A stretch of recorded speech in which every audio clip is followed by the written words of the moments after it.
Technical issues, the podcast. Good. Yeah. No, that already exists. Let's not get the MC8.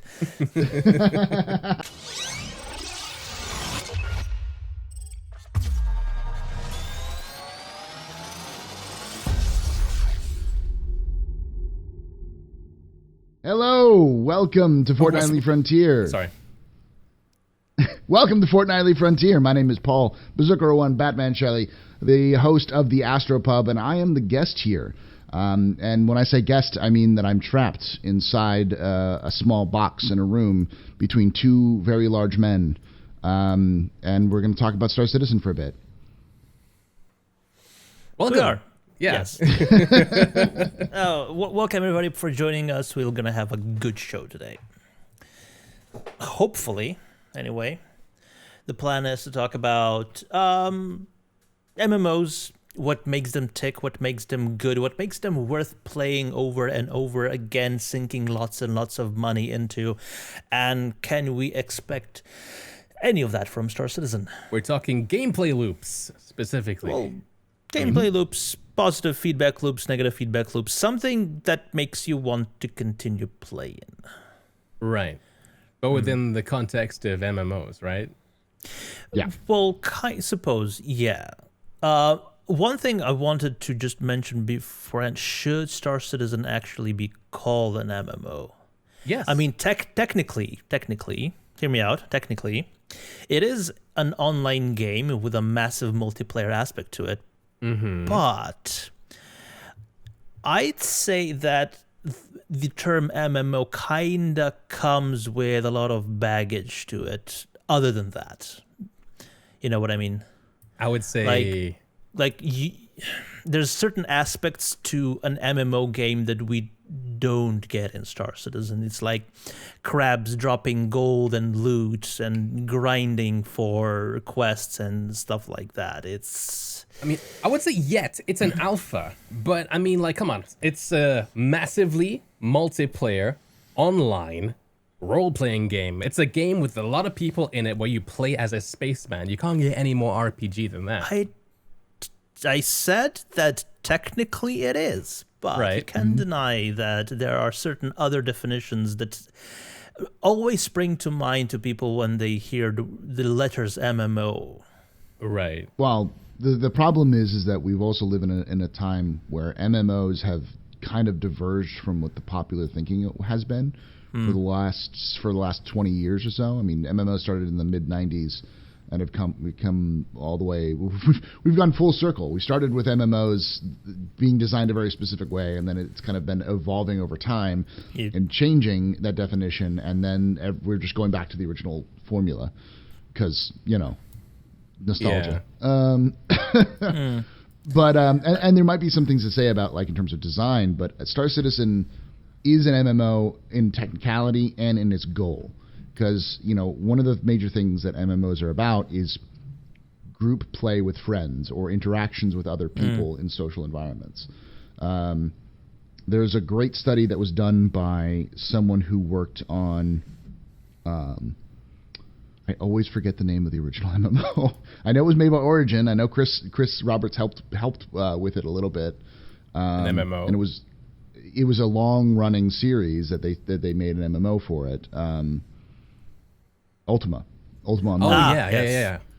There's been a lot of breakdown of Ultima Online over the years, and some of the original developers wrote an article about how the best times in an MMO are not remembered because of their action, but because of the non-action. The times when you're not running around like a crazy person trying to fight monsters, and that was one of the, Chris kind of pointed at that as like one of the reasons, his design philosophies when it came to Star Citizen. Right. So as much as it may not look or feel like an MMO, it's being designed specifically with a lot of MMO elements, not just elements, but MMO design ideas behind it. Right. So anyway, I came upon this idea for the show when Myre mentioned that it's going to be super fun traveling from one of the gates at Hurston, where you land towards the gate, trying to deliver a package, and you're going to have to be fending off the like indigenous fauna that's going to be coming after you and The stuff Oni like that. beetles, yeah. Yeah, but I was thinking, what is going to make you want to engage in combat with those? Because basically all you are is wasting bullets. In a regular MMO, you'd kill an Oni beetle and it would drop gold or a better staff that you already have, or something that makes it worth the time, so you gain something from the action. But in Star Citizen, the way I see it, other than getting your kill count up, you're all just wasting bullets, wouldn't you be? Well, I mean, if I can go first, like, basically, yeah, I mean, like, from a standpoint from now, but like, they could easily make a mission, like a science mission, where it's like somebody wants you to go out and like kill the Oni beetles and get like a gland for research purposes or whatever, or like somebody can give you like a defense mission. I mean, those contract missions already exist. They're just getting the specific things for a mission involving things other than spaceships and people don't exist yet. But I think that that could easily be put into the game in that respect to make it work like a conventional MMO. I think anyway, yeah. Sure, but even I when would you're agree with that. yeah, but Go ahead. that would always happen even when you're not on that current mission. You would always have what I was trying to say before, previous MMOs, like the longest standing MMO, World of Warcraft, is basically a dungeon crawler with a lot of people in it. Right. That's all there is. Yeah. And it brings with itself these mechanics and feedback loops that don't really make it seem like you're wasting either time or money by interacting with the world on any sort of aspect. I would argue that the RPG elements of WoW are what makes it feel like that.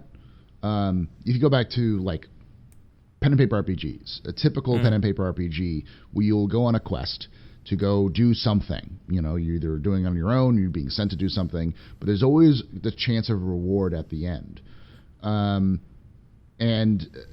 as a result, WoW will always have that, and most fantasy RPGs have that, where there is always a chance for loot at the end. In fact, that's how MMO lights, like Destiny, Borderlands, that's how they structure their missions and their quests, is at the end of the mission or the quest, you're guaranteed loot. There's some sort of thing that's going to come through.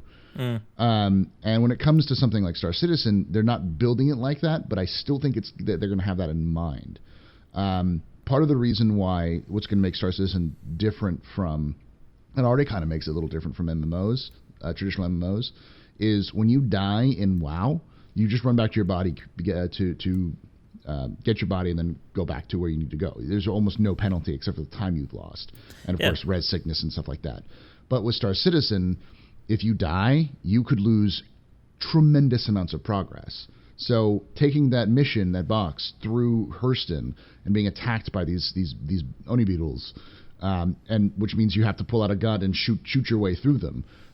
Which your reward isn't necessarily you shoot a beetle and like they cough up coins that you can collect, but you shoot a beetle because you want to not die and then have to spend 20 minutes going back and trying to do something similar all over again. Yeah, sure. But there's like something I wanted to get at is what makes you then want to interact with the world in such a way instead of trying to find a way just to bypass everything, bypass all the gameplay, so you don't have to risk your life or risk spending money or risk getting just durability on your equipment just because the actual immediate battle with something does not give you anything positive in return. All it does is end you up with less ammo and possibly less health. Well, I mean, you're talking about risk versus reward. I mean, like right now, we don't know what those specific rewards could be because we don't know how science gameplay is going to act and that kind of thing. And we don't know how reputation will work in Star Citizen. I mean, currently there is a reputation light system where if you do like kill a bunch of like UEE or pirates, you will start, you know, like just by killing them, by virtue of doing that, you get a better standing with them. It could be that if you do encounter an Oni beetle and you kill them, you do get passive reputation increases with Hurston. That in itself could make it so that there would be people just outside grinding those beetles because they want to get a higher reputation with Hurston to get better guns and weapons and that kind of thing. Or maybe the Oni beetle natural predator. What was that, Dart? Yeah. Or with the Oni beetle's natural predator, you get reputation with them. Could be. I'm not sure if the Oni beetle has a natural predator because they're basically ship rats, aren't they? Yeah, they're invasive species, yeah. Yeah. But it's a good yeah. I will say, I'll add in there that I think that's also kind of the point. If you're able to bypass gameplay and still complete the mission, that's also sort of still gameplay. Because I guess, yeah. So let's take a look at something similar. Say you have to deliver some medical supplies to an outpost which is currently under siege by local fauna, something similar to the Oni beetle, some big creature, and the goal is to get the medical supplies from wherever you go to this outpost. Maybe you can't land in the outpost because for whatever reason, so you have to go on foot. If you bypass all of these local fauna and still get in and deliver the medical supplies, that's gameplay. That's just stealth gameplay. Yeah. And if you shoot your way through them and get in, that's also gameplay. That's just combat gameplay. So the issue, I think, is more what you're saying is more like, how do you do it in a way that's engaging rather than just how can I squib this or how can I cheese this mission so I don't have to do as much work as possible. Right. And that goes down to the Dark Souls style of gameplay, where cheesing it is possible and often is rewarded, but it's not always the most rewarding aspect of the game. And again, please, that's another inspiration CIG, that Chris Roberts has talked about. If you're listening, don't make Star Citizen like Dark Souls, please. Why not? I want to roll in Star Citizen. Come on. Well, Chris has already talked about that as an inspiration for game design, is Dark Souls. Not in terms of like, I think it's more in terms of like its difficulty and the whole idea that if you die, you have to go back and collect things and so on and so forth. More in the risk and reward aspect as opposed to like the actual gameplay and how that sort of works. Good. Yeah. Okay, good. Good. But yeah, I mean, as far as gameplay loops involving creatures within the game are concerned, I feel like that aspect of the game won't be too dissimilar to how other like kill quests and stuff already work within Star Citizen. So I think that in terms of making it, I guess like expanding it, they could just add it so that bounty hunting isn't just, for instance, killing players or killing NPC humans, but also in like killing big fauna creatures as well. I think it'd be really cool. I mean, like, I forget the name of the is it Calo Nord from the Star Wars games? He's like a bounty hunter guy, but bounty hunters in Star Wars, I mean, yeah, they get missions every now and then to kill people, but a lot of their work is also killing big hunt creatures as well. So I kind of like would like to see some of that come into Star Citizen as well. We have like the giant sandworms and stuff. Those could easily be like not raid bosses, but group like things that you can have to like think about how to kill them and that kind of thing. But going along the theme of like kind of positive feedback as well when you're dealing with that kind of stuff, one of the things that is kind of a positive feedback loop is as you learn how these creatures and how the enemies you're fighting fight, there will be ways you can learn how to beat them. You'll be able to predict their movements better.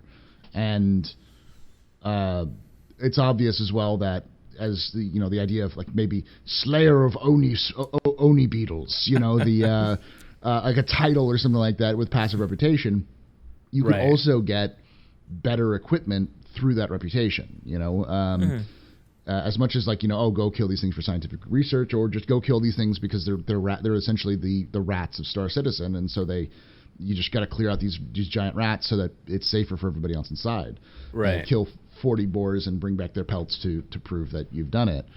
And getting so will get you reputation, and then reputation will then lead you to get specific equipment, maybe flamethrowers to deal with them a little bit better or something like that. Right. I could easily see that as being as a positive feedback loop, as in terms of like getting more powerful as you're fighting them, specifically because you're going to get more specialized equipment to fight those things. Right. I think that in the case of Star Citizen as an alpha, we used to have more positive feedback loops than we presently do because of the wipes and stuff, and because of how things within the economy are priced. Like back in 2.0, I believe that you could do the Tesla missions and stuff, and that was one thing, and then you could go scavenging for loot, and then the feedback would be that you could then go back to Port Olisar and you can buy armor that is super expensive, and like the heavy armor back in the day was so expensive that it would take hours to grind out. But like right now, there isn't really so much of that anymore. That being said, I mean, if you wanted to, I believe that there is still the option, and you do this on your stream, the Zero to Hero thing. Zero to Hero, yeah. Where you where your positive gameplay loop and what keeps you going back into the game with your Aurora is to do missions and then go back and to kit it out with more loot and guns and stuff, and then go back out and do that. I believe that exists right now in SC. And I believe that that's one of the things that will be the core parts of the game as an MMO with its with its loops. To compare it, I mean, games like World of Warcraft, for instance, that's how that works as well. You get a quest, you go out, you do it, you come back, you hand in the quest, you repair your gear, and you get better items, and then you go back out again.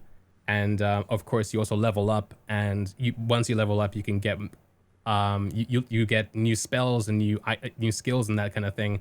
And so the positive gameplay loop is you basically getting stronger and then going back out and doing the same thing. I believe that in its core, that's more or less what we can expect with at least that aspect of gameplay in Star Citizen. Isn't that the definition of insanity? Just keep doing the same thing over and over again. Yes. That's expecting different results. If you know the result is going to be the same, I guess it's not insanity. This is the definition of a shonen anime, where you do the same thing over and over again and eventually become you're fighting gods at the end because of power creep. Basically. Or just do 100 push-ups a day, 100 crunches a day, 10 kilometer run, and then, But along those same lines, I think Star Citizen is going to have two positive feedback loops in its main the way that they discussed it. One is your ship and your gear, and the other one is going to be your reputation through actions, also specifically through mission givers. And which we don't have at all. Which we don't really have. Like, the reality is mission givers are supposed to be a lot more diverse, and they're supposed to have a lot more missions than they currently give. For whatever reasons, they just aren't in there. Well, the first level of mission givers is basically just going to be missions from the Moby-Glass coming out in text form or from the job well. And then when those will count towards reputation with a certain faction, and only after you've accrued a certain level of reputation you get to meet a in the flesh mission giver, instead of like right now where you basically just get a call, come see me, from everybody, no matter what you do. So I want to pose this question to Darj, and then, in fact, to our guest, and then to Darjanator, right? In the context of Star Citizen, what would be your ideal example of a gameplay loop for, let's say exploration? Because with Star Citizen, unlike other games, like with other games, there is like maybe one actual gameplay loop because there's only like one necessary profession. Everyone's kind of like doing the same thing. For instance, with World of Warcraft, it's questing and dungeons and like the professions and stuff that go with it. But with Star Citizen, it's a multi-genre game. If you are a miner in Star Citizen, the gameplay experience is completely different from if you're a bounty hunter, and that's completely different from if you're doing something else like racing, or if you're a marine, or like if you're doing economy. So I guess there are multiple answers. So I'm going to basically narrow it down and ask you, what would your ideal gameplay loop be for something like exploration? And we'll start with Paul. So my ideal gameplay loop is, I'm going to break it down into three different stages: beginning, intermediate, and advanced. Beginning gameplay loop is go scan this sector of space. We haven't scanned it in a while. See if there's anything interesting there. and you have a grab bag of maybe there's a small wreck or an asteroid or something like that, which you chart. You take that back to a mission, to the missions, or to wherever to download the specs. You get your money and you go. Now you have more money, so you can buy better equipment. You do that a couple of times until you get better equipment for scanning. Then you can start doing more intermediate ones where you have to scan larger areas, or you have to go looking for a very specific thing. Like, hey, we have reports of a wreck in this area. Can you go find it and mark it for us? Which then could also include more combat. Like, hey, this wreck is there, but it's being pilfered by pirates or by salvagers who are like, hey, you can't take our wreck. And again, you take your information, you go back, you give it to the people who need it, you get the money, and you can continue to upgrade your stuff. And then eventually you're looking at exploration where you have enough specialized equipment to find jump points, if possible, or even kind of like a raid quest or dungeon style, where you are going to a place to not just scan it, but also explore and find a specific thing, which may require you to fight your way through stuff or navigate a complex, labyrinth or some sort of thing that is more than just pushing a button and scanning. Some more complex gameplay with that, Right.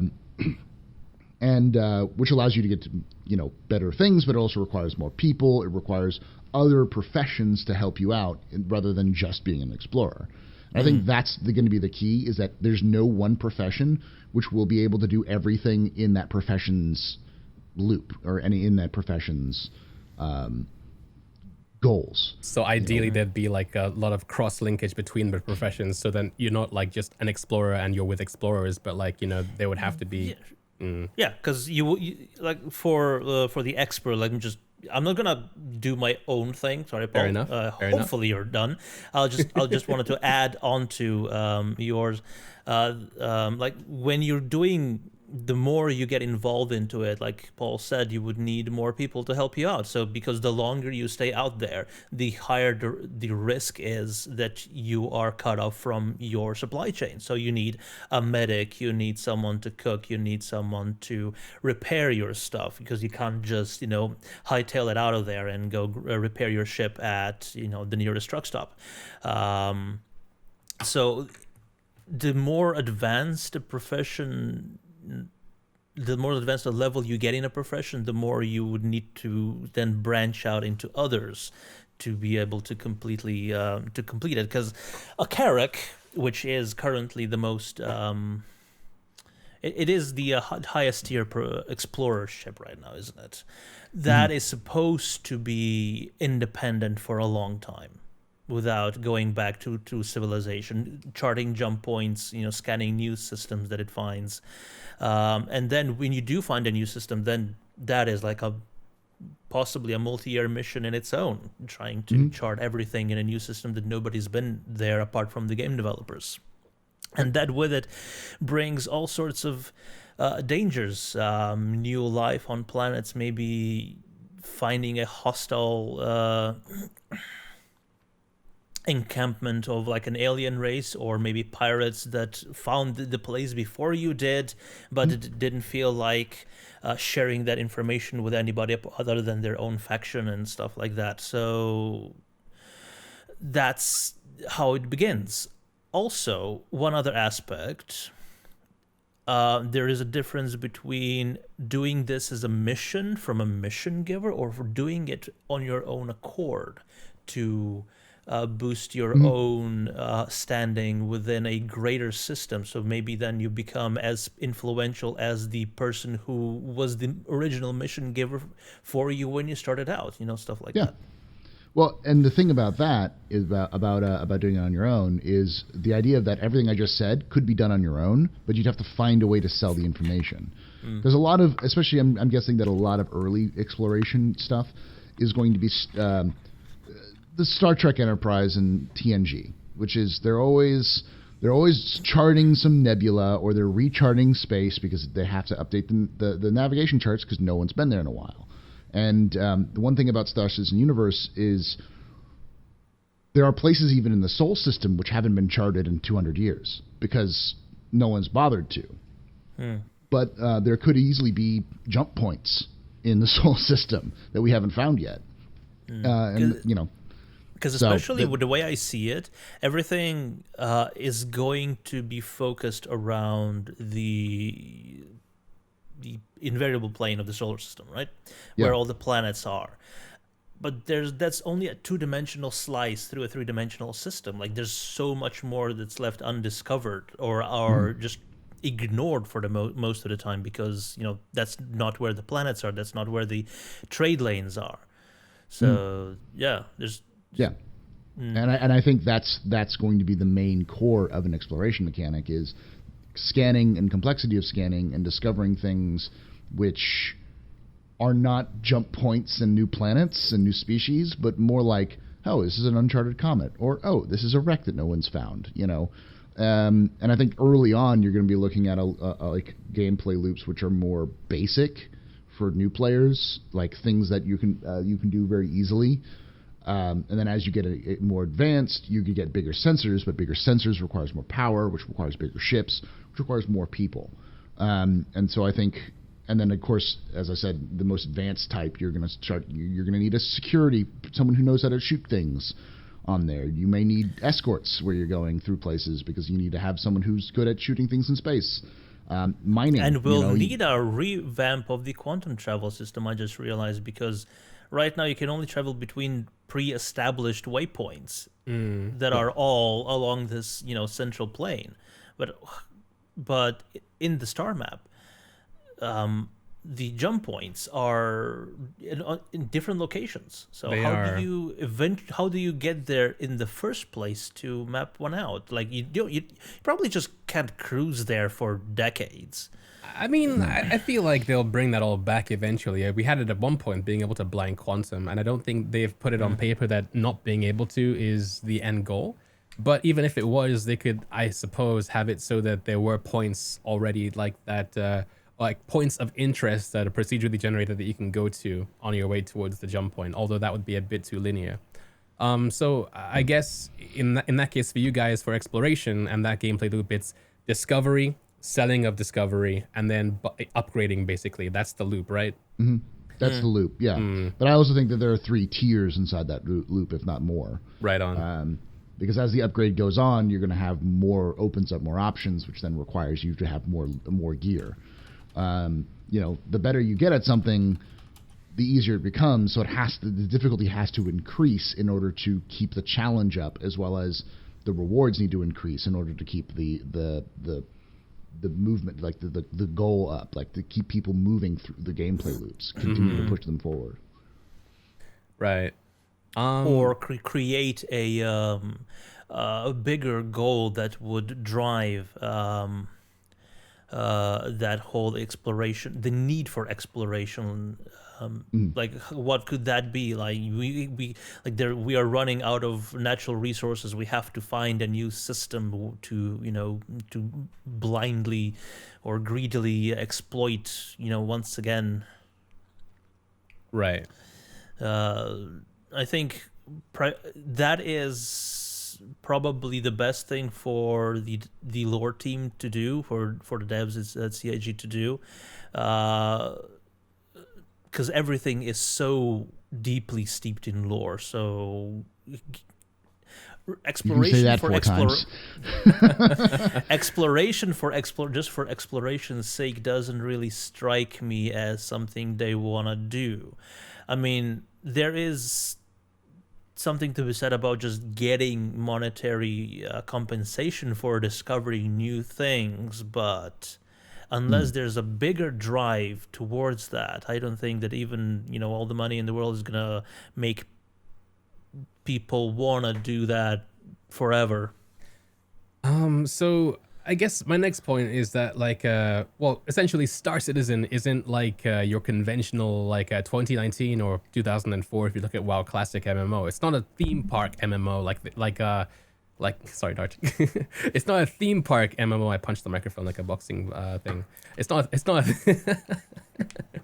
not a theme park MMO, right? Like there isn't like a gradual progression of quests or whatever. It's essentially what came before that. It's a sandbox MMO at heart that has sort of theme park elements and story progression through key hero NPCs. But at the end of the day, Star Citizen is a sandbox, and your gameplay and your progression is ultimately designed by the player, as it were, or the focus is player made.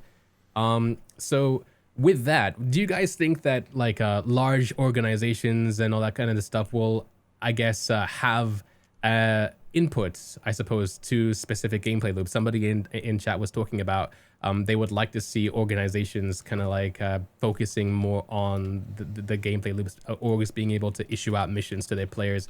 We can already issue out missions, through the scheduler system or something. Mm-hmm. The beacon system. Yeah, the beacon system. That's the one. So yeah, what do you guys think about like I guess the sandbox part of it, and how can sandbox have the gameplay loops that people would need to keep them stuck in it the way I think you want it to be? You said it already, orgs. Okay. Like, and so an org is a big group, and the big groups will want to have something to do, and there's going to be some sort of incentive for orgs to do things like set up bases, right? Either resources or construction or something that'll improve them their abilities to function as an org, to attract more people, more money, more reputation, something like that. So if an org is building a base on some remote system in the middle of nowhere, they're going to need the infrastructure for it, so they're going to need to have resources that need to come in. So they need to have explorers either explore the system they're in and find good places for mining, so that they can take the resources back to the base, refine those, and then turn those into missiles or new buildings or whatever, things that will help them increase. Right. This also means that they're getting traders to go out and get, not just their guys, but other people will say, hey, Test needs a bunch of aluminum because they're building these new facilities on, X moon way off in the distance. We can go buy some aluminum cheap and then make our way to Test, and we know that they'll pay for it because they need it. Right. And once that's in place, you also then will know, hey, pirates will go, hey, Test is in this area, and they're attracting a lot of attention. Let's go in and just like maybe snipe one of the two of those guys, and then suddenly you've got the money that was being produced. Now Test needs to produce security or hire security to help protect those guys. So in the same way that the NPCs generate missions through their own little supply and demand chains, I think players will do it naturally, just because if the end goal is for players is to control a system or control a planet or moon, that will have to rise up to meet the demands. There's going to be a lot more than just one person can do or one group can do. So. Right on. You agree, Dodge? But do you think it's going to be more than just the first tier of missions that an organization would be able to do? Do you think that's in the cards? Do you think would it be more than just basic fetch quests, or do you think it's? I think organizations will eventually fight one another because they want each other, and that will be more advanced because you have to figure out where that organization is, or if you know it, you have to scan it to see where the kind of defenses are. Eventually, you'll have to assault their base and destroy it, because you want the base or capture it. So that will require advanced, FPS coordination with fighter pilots and so on and so forth.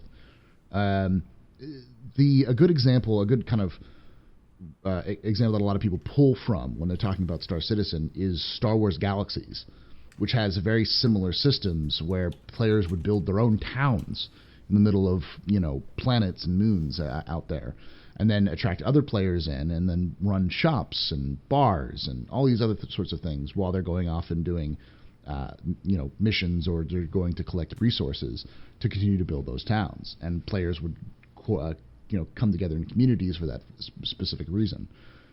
Now, I know that CIG doesn't want to do passive income, so the only way that they can really deal without having to do passive income to encourage players to do these sorts of bases and those sort of things would be to have some sort of real good, like, incentives to do so. Like, building a base means that you claim this area, which means you can build buildings which will do things for you, or that you can use specifically to make things that will improve your control, or your ships, or everybody else. Yeah, but call me old-fashioned or a romantic, but shouldn't incentives be something that's more than just monetary gain? Yeah, you can still do the same thing for reputation. Reputation will exist passively even without CIG's input. Right. If Test is a bunch of dicks running around like conquering planets and saying we do it because we want to, they're going to get a negative reputation, and eventually people will want to fight against them and support other groups that are fighting against them. Right. But there needs to be a motivation factor, and money is a really, really good motivation factor. What is a really good motivation factor for some people, but So, for I think some, Darj is it's kinda basically just asking- a means to an end. What other carrots are there in terms of an MMO, or especially a sandbox MMO, apart from money? What other carrots can you really think of? You mentioned Star Trek, Paul, right? They didn't do it for money. They didn't do it for reputation. They didn't do it for war. They did it because it felt good, They did it because Starfleet told them to do it. Yeah, but what was Starfleet's end goal with all this? To make a good TV show. I mean, in the latter season, it was basically, well, actually, it started in the first season already when they met the Q, but like it was trying to get better equipment to fight the Borg, but I mean, initially it was just to explore, to discover, and to expand, and I believe that is one of the carrots, So I mean, like, I'm gonna keep calling them carrots because I like the word carrot. But yeah, so like, obviously, it's a 20-carat word. Yeah, definitely. So one is money. Money is always going to be like one of the primary things people are going to be looking for, because with money comes almost everything else material within games. So money is like primary, like I guess, carrot for people to come back as a kind of, as we say, for the positive gameplay loops. Another thing be reputation, because with reputation in general, with most MMOs, that we've seen before, reputation unlocks other things that you can then spend your money on. The third one I guess would be kind of SC specific, and that would be exploration, because just being able to find things and adding to that and to your own knowledge or whatever. The fourth would be organizations, right? And being able to like keep things and have, I guess, clout within the community would be another. But I can't really think of anything other than those four primary ones. I don't know if there are any more. Fun? This isn't Interstellar. You can't do that. What, fun in Star Citizen? Get out of here. Fun detected. No, but I mean, there's definitely going to be some situations where like people do it because it's fun. Like, one of the things that I'm looking forward to are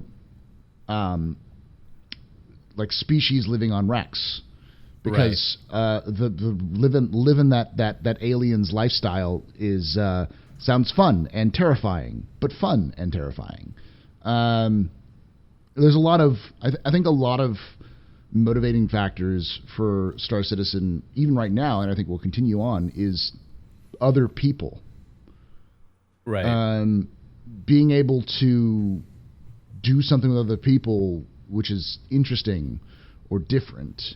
And a lot of those aspects will play in, but it's harder to measure that. It's almost impossible. Like, immersion gameplay is almost impossible to see if it'll work, how well it'll work or to build a gameplay loop off of.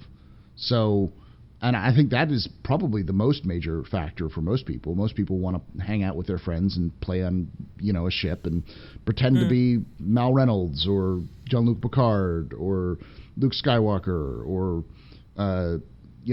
list any number of science fiction fantasies kind of out there. Jack Sparrow. Yeah. Not sci-fi, but yeah, same idea. They want to live those kind of fantasies. And that's harder to measure. Like, people will come back to do that if they can do that.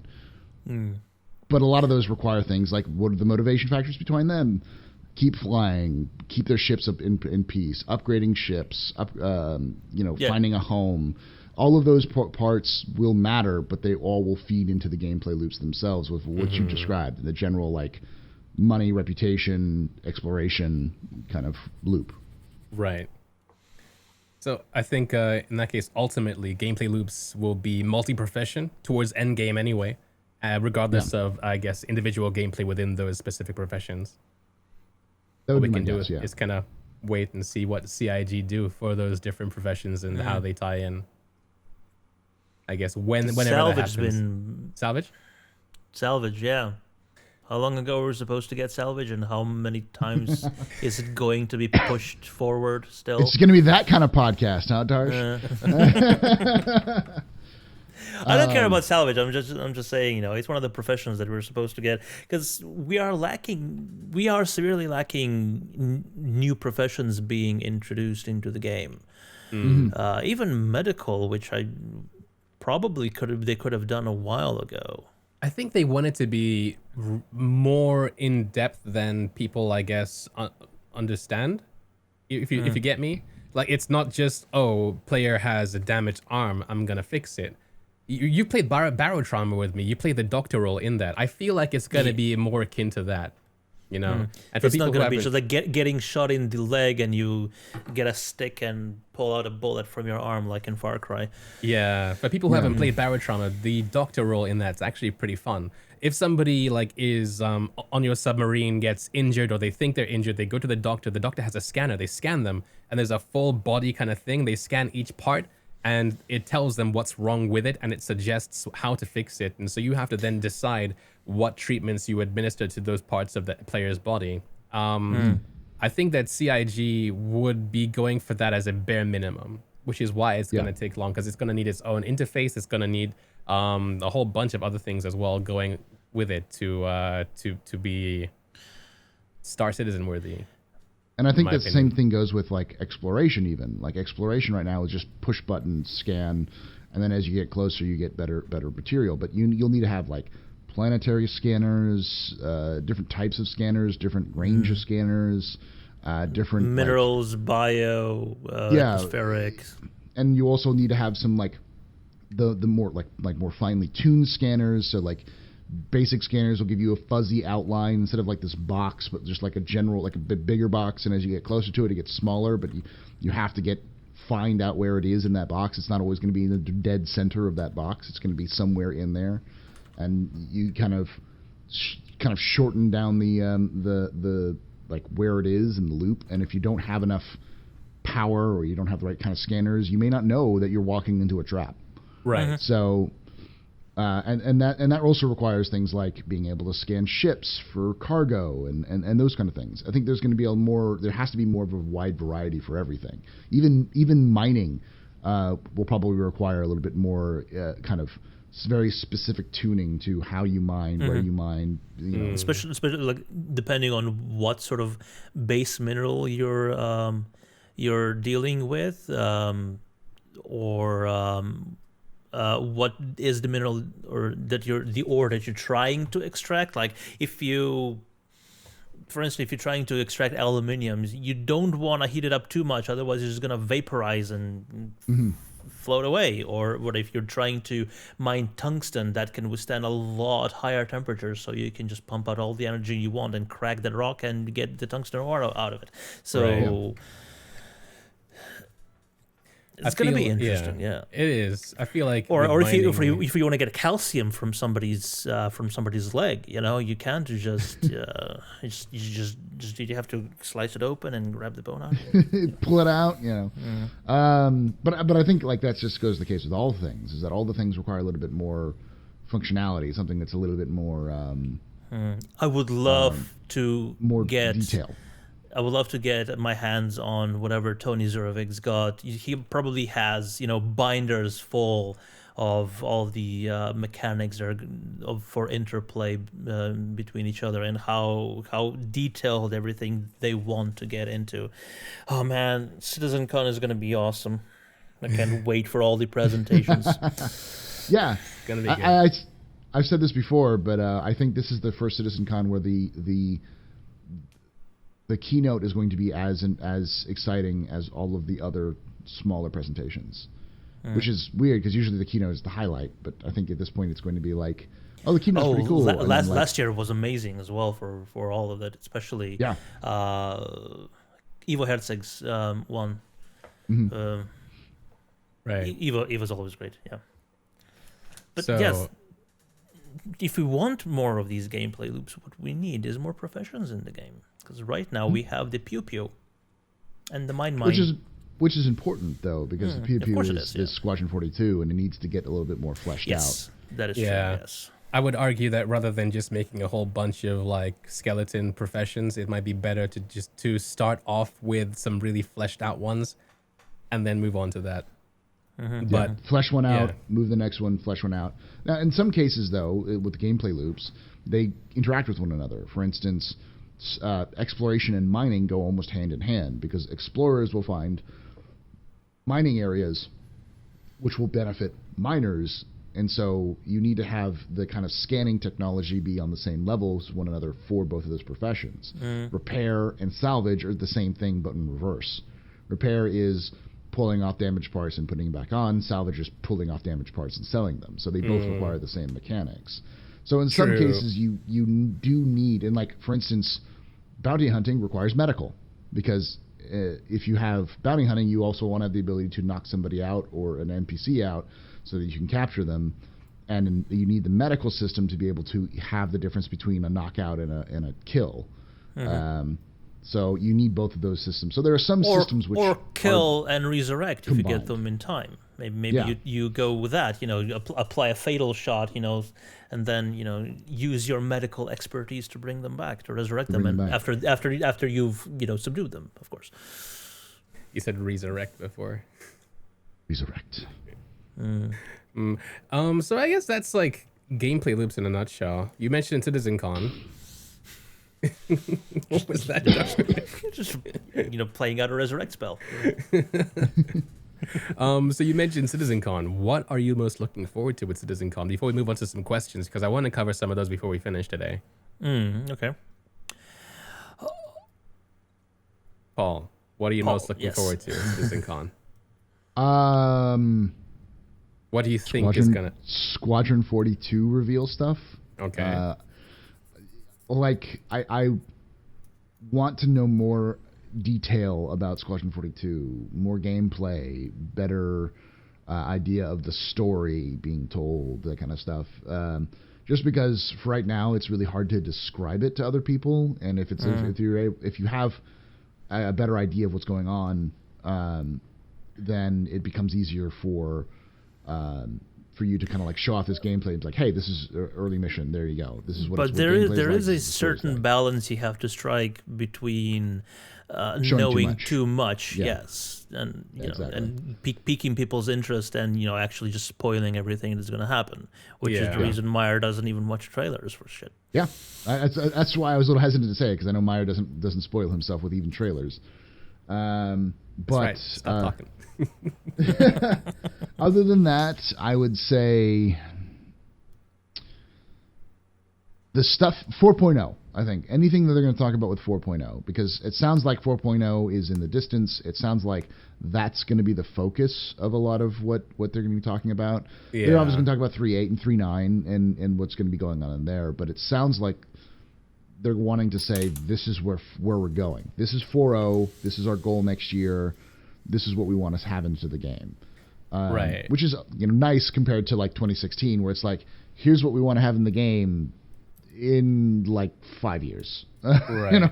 And 4.0 is beyond Stanton, right? That's what they mentioned in the last SCR. Which Is what they would think. That's what we think. That's what we hope. That's what's been the driving force between going up a full digit in patch numbers. It's always been a great leap in scope of the game delivered. So, because we were thinking that, well, the general hope by the community is that the next big jump would actually be a jump point into another system. Yeah. Right. But for that, we need kind of, the Stanton system to be flashed out,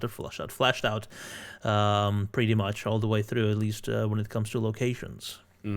They mentioned before about like server-side OCS and that kind of stuff, and the limitations behind that, and why there's so much content, and or at least there's content limitation, and the amount of stuff you can have within the map of Stanton is kind of like dependent on whether or not we can get server-side OCS done. I imagine that if we manage to get jump points, then at least they can chuck Delamar there so that they can add more stuff onto the Stanton map as well. Yeah. Yeah. Also, do you think server-side OCS is the technology that's preventing the planets from orbiting? Perhaps. Yes. Because it's like just I more think so. information, right? So yeah. I also 100% believe that it's the reason why we don't have gameplay loops, full gameplay loops and full gameplay in there. Right. Because anything you make under the current system is going to have to be remade in SSOCS, because they have to revamp everything, because it's not just does the gameplay loop work, but how does it load in and load out assets? Do you stream and stream it out? How do you store that information?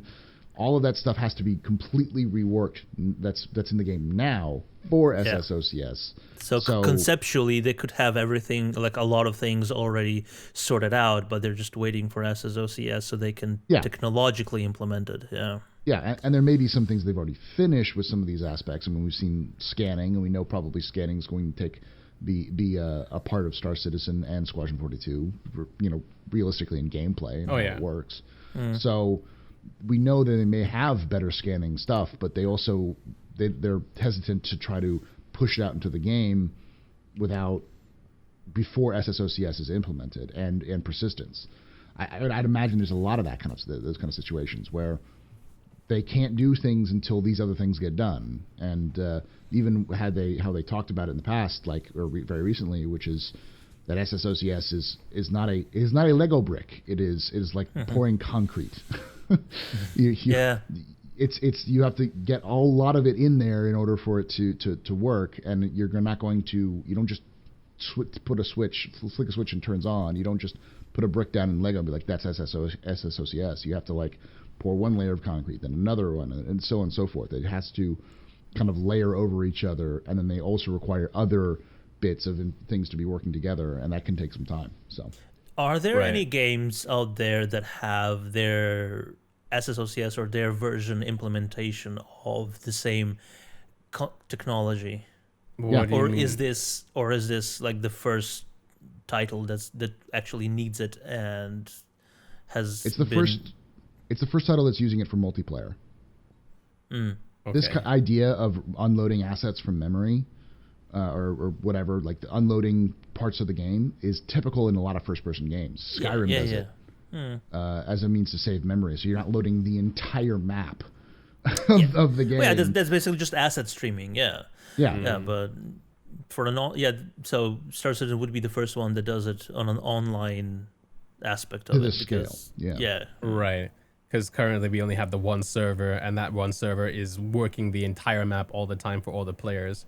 But once we get server-side OCS, then depending on, I guess, so during BritishCon this year, I got to interview some of the devs for it, and one of the guys one of the senior devs for it, called Derek Senior, he mentioned that how server-side OCS would work, or how is that, let's say you had the game as we have it right now, where everybody is spread across the entire map. With server-side OCS, but without what's the other thing that it's server-side OCS meshing and server meshing, right? And so persistence, right. So with only server-side OCS, if everybody is spread out like really evenly throughout the map without server meshing, performance is more or less going to be how it is right now within the game, because the server is still going to have to load up all those things. But if people, like, let's say, you know, ZDF or like Detox's group and people, like, if they're all in like one place in one server, then performance will be much more increased because the server only has to have like a planet loaded as opposed to the rest of the universe as well. Yeah. So I think that's pretty cool. And so I guess what I'm trying to say is that once we do get server-side OCS, the performance is really going to be dependent on where players are in the game. But ideally, go on. Which depends on sizes too, like player sizes. Like player count, SSOCS will probably allow for a small increase in player count, but not a lot. We're talking probably like 70 or maybe 100 versus what they want to do for that same reason. Without server meshing, being able to unload and load in assets, you're going to have it's still going to have that same problem they have in the past. So right. So we do have some questions in chat. We don't have too many because we also don't have too much time. Right, Paul? That's true. I mean, we're just playing off your schedule. I mean, if we are keeping you, just go ahead and turn off the camera and say kapla. So yeah, I think we have about 3. Sadly, a certain somebody didn't set up the question system. Myre. Anyway, so Gamers Cafe says, why can't so we talked about bases earlier, and we talked about passive income and why they mentioned that they may not do it. So Gamers Cafe asks, why can't bases allow you to create a passive income, for example, like weapons, manufacturing weapons, making drugs, and making ship components? Like, what's the limitation behind that? Why don't the devs necessarily want that kind of passive worth generation? I think it's only because they don't want players to be they don't want players to have too much of an impact on the economy. Right. It has a lot to do with play. They want players to be playing to get income. They don't want people just essentially gaming the system. So you have one person who's a massive entrepreneur, someone who's making tons and tons and tons of money, and all they're doing is playing on Spreadsheet Simulator, essentially, just like never actually in the game, never actually having to do anything, just plug in the resources, send out the right contracts, and then just go sip tea, because they want players to actually play the game. Right. I think in terms of passive income, I think that there are 2 ways they could do it. The one way that they don't want to do it is that you have the building and the building generates income like it's an RTS as opposed to an MMO. But I think if at least part of the system is active, then it could still fly. Then again, we're not devs, and I have no idea how they want to do it. But the way I think that it could be possible for it to be at least sort of passive is if you were to own like a station or a base or something, and another player would have to go to your base to supply you and that kind of thing, and then you as a unit would then still gain like money. So like somebody else like unrelated to your org can come and sell stuff to you or buy stuff from you, and you don't have to necessarily be there because your base is still operating. I think but that ties into the previous discussion about orgs creating missions. Like you can easily create missions for a supply chain of materials for this factory that you're running on a base somewhere. Yeah, so but you'd still have to find some way of defending it and sending out those missions and doing all those kind of things. Yeah, so I don't think passive generation is 100% out of the question, but I think that 100% passive gameplay is out of the question, as it were. Yeah. You can't set up like a trade, like a shop, and then just let the shop hire an NPC and then have the shop buy and sell things, and suddenly you're making money. It's more like you're going to have to be every step of the process. More like not Factorio. What's the 3D version of that? I always forget about it. Satisfactory, like more like Satisfactory or Space Engineers than something like game dev simulator, or Right. those kind of those where you build a building and it kind of generates income for you to do something else, like an RTS. Right. So. And sort of linked to, I guess, gameplay loops in terms of like PvP and stuff. Black Intellect asks, how do you think prisons will change player behavior, if at all? Oh, prisons change you, man. I'm out of here.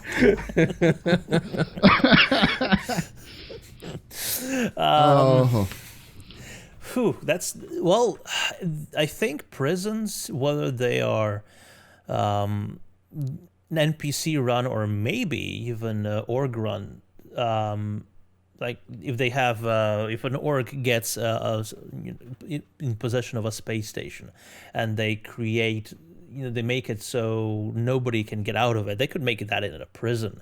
But if you're just talking about NPC run, like prisons in a system because you violated a crime and got arrested, I think just like dying, it has to create a big enough detraction from your overall gameplay to not want to risk getting caught. Like if it's just a little, it has to be easier than dying, though, because it has to be slightly easier than dying, but it shouldn't be as easy as, for instance, getting arrested in GTA 5, where you basically just, they take a couple of grand from you and then you're out on the street again. It has to be a big risk. Right. I agree. I think that tier 1 it might not necessarily be all that scary, or maybe they might go the route of the 890 and like the first like little bit of tier 1 is going to be like, oh my god, don't go to prison, guys. And then they're going to make it easy, and then they're going to fine tune it to what it's supposed to be during the end of the game. Oh, but can you imagine if the first time you get out of prison, your character automatically gets like a tear tattooed on the eye? Well, I the only think way to unlock the flare.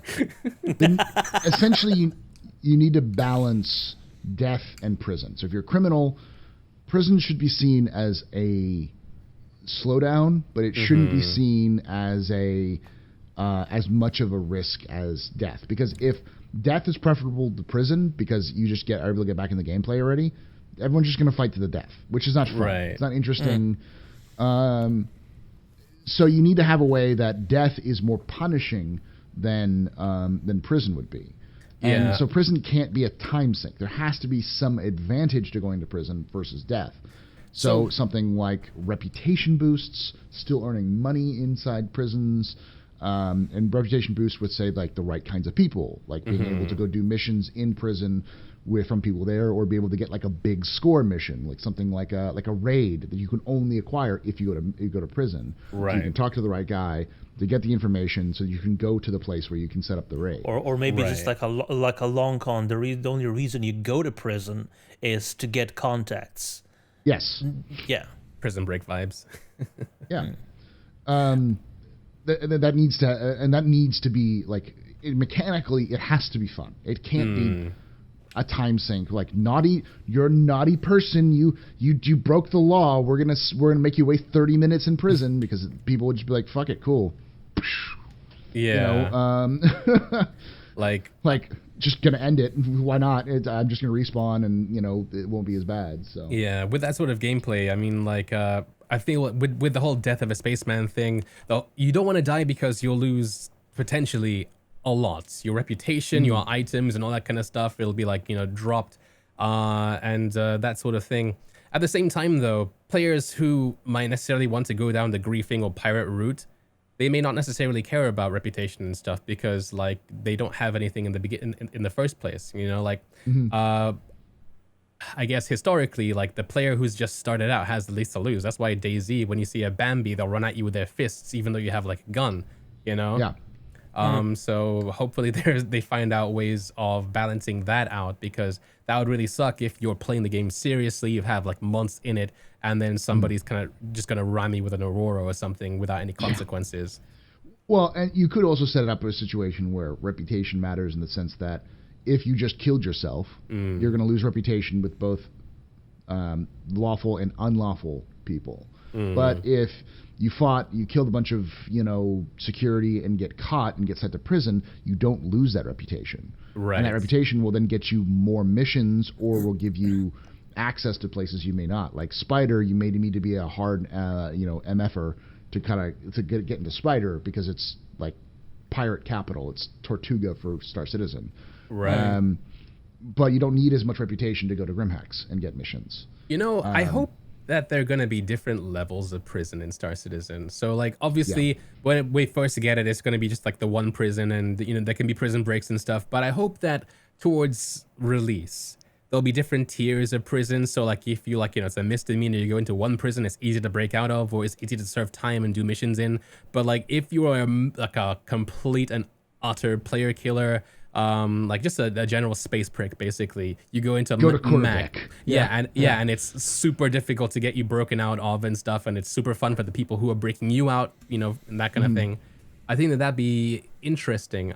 Like, I've only ever played one game apart from GTA RP where you can go to prison, and I wouldn't say the gameplay in that was fun. It was more or less like you've been banned, and you have to collect 100 horse poos until you can get back into the main game.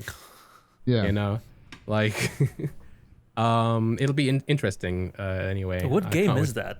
It was have you heard of a thing called Beyond? It's a platform where people can make their own MMOs and stuff. Oh, okay. Right. It's where Space Station 13 has its home, and that's the game where things like Star Citizen and other things like Barotrauma kind of like have their inspirations from as well. So I'm looking forward to seeing exactly what space, what kind of gameplay prisons will have in store for players. Because it might be that you might want to go to prison because that gameplay might be fun, Yeah, he needs to. Like, I think at the very least, if prison's going to be in the game and as a gameplay, it needs to be fun. If it's not fun, then there's no point in having it. Right. Because Arcade had prison, and it wasn't fun. It was basically like you sitting there for 15 minutes and you can't do anything. You're just stuck for 15 minutes. Oh yeah, that's bullshit. Yeah. So wow. So timer only counted down if you're logged in. So people would just be like, walked away and got something to eat, and it's just like, okay, you wasted my time. And eventually people are like, well, fuck it, this isn't fun. Yeah. So, have you ever played, I know you have to go in a second, but have you ever played Counter-Strike? There's like a prison mode for Counter-Strike where like certain people are guards and certain people are prisoners.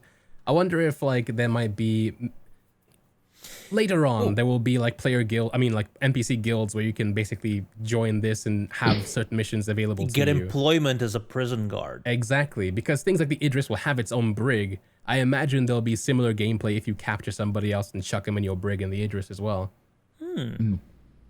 But anyway, that's for another day, I suppose. Next question. There are no other questions.